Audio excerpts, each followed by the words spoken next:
Doctor, are you living the dream or just dreaming of living? It is my honor to announce the PDA 20th Anniversary Special Conference this September 12th to the 14th in Frisco, Texas, the nation's leading course on dental practice growth. If you feel isolated as a leader who is frustrated that your schedule is unproductive, maybe your team is disjointed, or your systems are inefficient, this is the conference for you.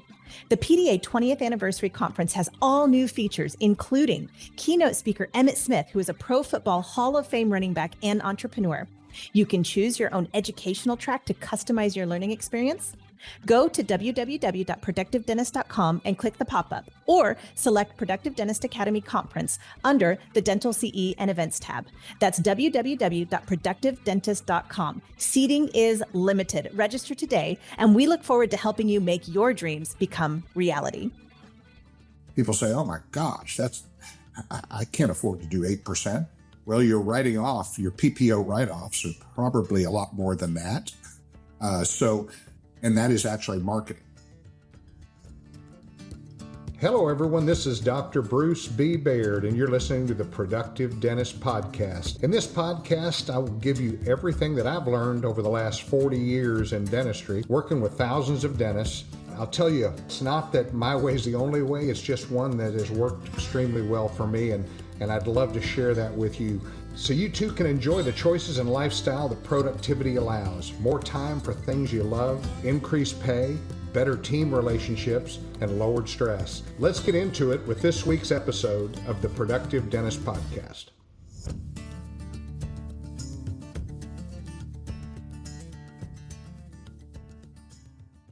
Hi, this is Dr. Bruce Baird with Productive Dentist Podcast. Looking forward to talking about practice management again. This is part 2. We talked about patient management, taking care of the patient. We talked about taking care of your team. And we spoke about financial management. Those are super, super important. But the other areas the other 5 things that I look at, number 4 is marketing and patient acquisition. And that, to me, is one of the most, it's great to be a great communicator. It's great to have unbelievable technical skills. It's wonderful to have all those skills, but if you don't have people to talk to, if you don't have people to show, it's like going to a dance. You kind of get the beat, you kind of got a little groove going, but you have no one to dance with.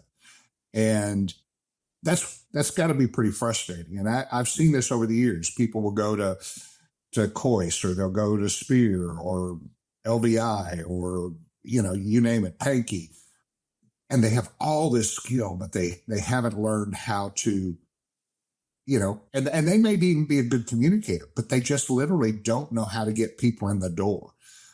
Or they have this attitude where people will come if I provide it. Well, I've said this before, when it comes down to marketing and patient acquisition, marketing is my way of telling the world, my world.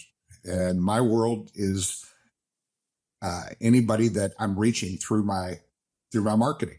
My world was very small. It was just in Granbury, Texas for a long time, because that's the only place I marketed. And as my budget became bigger and bigger, and we believe at Productive Dentist Academy, marketing at 8% is what you should be doing. 8% of the previous month's collections. People say, oh my gosh, I can't afford to do 8%. Well, you're writing off, your PPO write-offs are probably a lot more than that. And that is actually marketing. You think you're signing up for these plans for some reason, that they're going to bring you patients. Well, for the most part, they're going to bring you patients that probably don't need a lot of dentistry. And it's just not my way of doing things. I do not want to have a 30 or 40% reduction in my fees so that I can see somebody, so that I can actually get to do dentistry on somebody. I want to reach out and market. And what we teach is to reach out and market to people who need the things that you love to do. If you love doing implants, you'll market to implants. If you love doing cosmetics, market to cosmetics. If you love doing reconstructions, then market to train wrecks. If you just want to be a family dentist, then market to families. So, and what I've found is kind of interesting. You don't If you like doing everything, if you like just common thing, everything, well, then your marketing is going to be much broader. You don't want to just market implants. You don't want to just market cosmetics. You want to have a plan that markets these things over a series of output, whether it be radio ads, whether it be what you put in the newspaper, what you put on billboards, whatever it is. You want to kind of switch up your marketing if you like to do everything. And I tell that story about my buddy who comes to me we're on the first tee box. He goes, "Hey, look at my smile." And I went, "Man, it looks good. Kevin, what'd you do?" He said, "Oh, I had veneers done." I said, "Well, why didn't you let me do them?" And he said, "Oh, I thought you just did implants." Well, that was an eye opener. That was years ago. And it changed my ideas and my thoughts about marketing. So, successful dental practices employ marketing strategies to attract the new patients, but it also is to retain your existing patients. When they see you out there marketing, they go, "Yeah, that's my dentist." I'm going to be going to my high school reunion this coming week. And it's kind of funny because I haven't seen a lot of those people in years. But when I do see them out in Fort Worth or in wherever I see them, they go, "Oh my gosh, you guys are doing great over there," because they hear my radio. My radio ads, they spread all over North Texas. So you guys are on there all the time. Well, that's what I want. I want people to remember me. I can't tell you how many times I've said my name and I've been, at a golf fitting. They were getting me some new clubs. And they go, "Baird, that sounds familiar." I said, "Well, I'm a dentist out in Granbury." "Oh, you're the dentist that's on, Cliff or on whatever radio station." I go, "That's me." They go, "Oh man, I've been meaning, I want to come down and see you guys." Well, that's crazy. It was 80 miles away where I was getting, fitted for my clubs. You also need a strong online presence. I remember when we built our first website, it was expensive, really expensive. We probably spent, this is back in the day, 20 grand. And within about a month and a half or 2 months, I got about a $30,000 case. And I thought, "Oh, good. I'm going to pay for my website." But there's so much more than just websites today. With the online presence, with targeted advertising, it's really changed. And that's really why Productive Dentist Academy formed our own marketing company, so that we can kind of get out to more people, that maybe don't have the same philosophies as Productive Dentist Academy, but we're teaching that. And we've been very, very, very successful in doing it. So our new patient flow, I want a healthy new patient flow. And marketing and patient acquisition is a huge part of that. Yes, having one patient tell another, there's nothing like it. Those are the best. I would say, I would see a patient, because of our radio reaching such far reaching, our new patients, our average new patient would come from probably 60 miles, drive a long way to come see us. Why? Because we branded ourselves as an office that did reconstruction, an office that did implants, an office that did cosmetics, an office that had the latest technology, an office that was progressive, an office that is a place you'd want to go. And so, I would see a patient from Graham, Texas, that, was president of the bank, and I did a full smile on him. And then I get another patient from the country club where he plays golf. And then got his wife to come in. And then all of a sudden you build these little areas of influence because of the work you've done. And there's nothing like that kind of dentistry. There's nothing like having that kind of fun.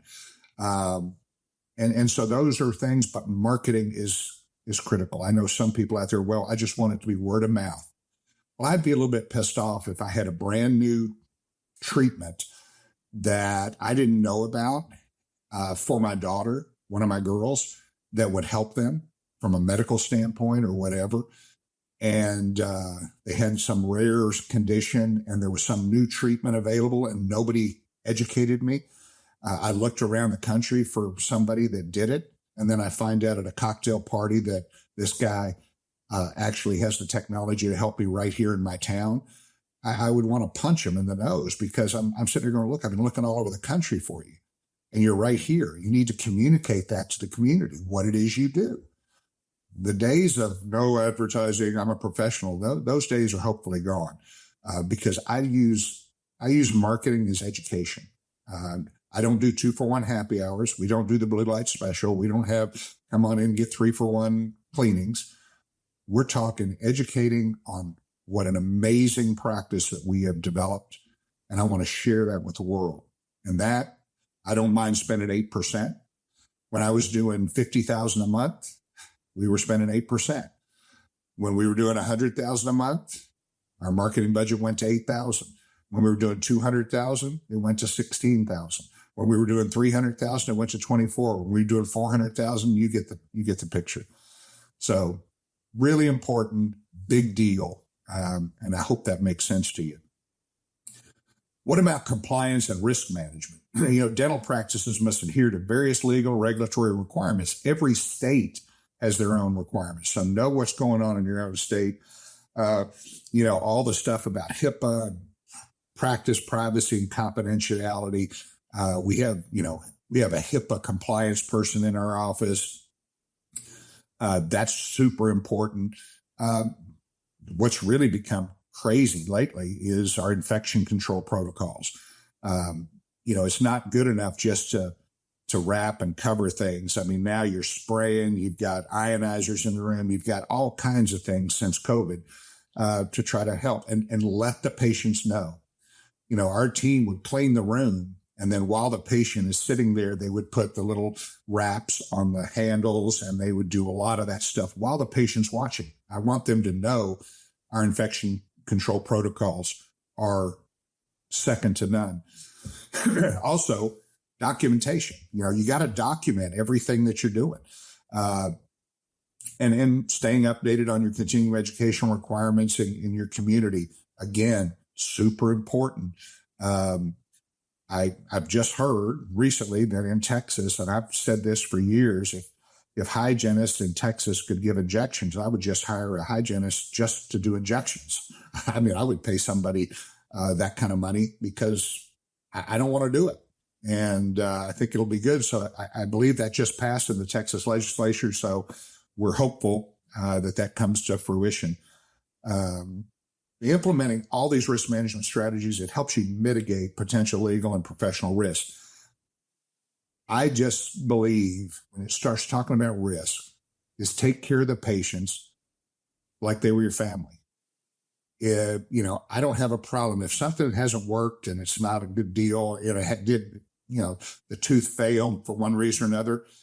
I'll credit the money they spend for that for something else. I'm not trying to nickel and dime a patient to make money. I'm trying to build relationships and build trust. And patients come from all around that trust us.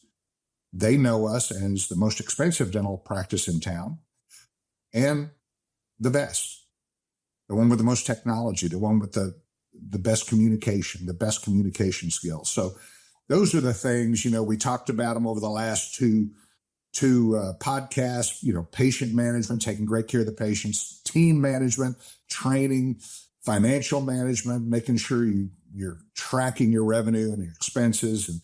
And then we talked today about marketing and patient acquisitions and compliance and risk management. So hopefully this has been helpful. Thanks again for voting us the number 3 podcast in dentistry. I look forward to our next time together. Thank you for joining me for this episode of the Productive Dentist Podcast. If you found this episode helpful, make sure you subscribe. Pass it along to a friend. Give us a like on iTunes and Spotify, or drop me an email at podcast@productivedentist.com. Don't forget to check out other podcasts from the Productive Dentist Academy at productivedentistpodcast.com. Join me again next week for another episode of the Productive Dentist Podcast.